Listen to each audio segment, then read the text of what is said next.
waa maxay Apple Pay Sidese loo isticmaalaa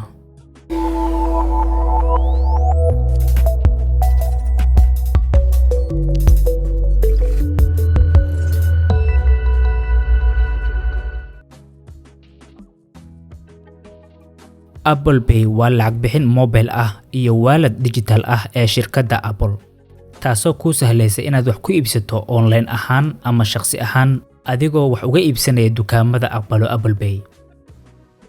Apple Pay waxay ku shaqaynaysaa iPhone, Apple Watch, iPad iyo Mac. Haddaba si aad u isticmaasho Apple Pay waa inaad haysataa telefoon iPhone ah laga bilaabo iPhone 6 ilaa iPhone 12 wixii iPhone 6 ka horreeyay kuma shaqaynayso. haddana aan baranno sida loo diiwaangeliyo Apple Pay. Si aad iskaga diiwaangeliso Apple Pay, fur telefoonkaaga oo raadi applicationka Wallet. Applicationka Wallet marka kugu horreysad furto sidan ay kuu soo baxayso. Waa aragtaa waa empty wax kaar ah ku jira malaha. Si aad kaar ugu darto ku dhufo calaamadda balaaska ama halka hoose ay ku taalo add. kadibna boggan ayaa kuu soo baxaya oo kuu sharaxaya kaarar noocee ah ayaad ku isticmaali kartaa Apple Pay sida credit card, debit card ama stock cards. Istorada qaar waxay leeyihiin kaar digital ah oo aad ku darsan kartaa walletka. kadibna ku dhufo continue. kadibna waxaad haystaa laba wado oo kaarkaaga u diiwaangelin karto. inaad kaamirada ku dul qabato kaarka sida aan sameynay hadda oo kale ama lambarka kaarka iyo magaca inaad qorto si qoraal ahaan. haddii aad isticmaalaysay kaamirada tusaale ahaan sida aniga isticmaalay oo kale automatically kaarkii iyo magaca ayuu kuu soo qabanaya.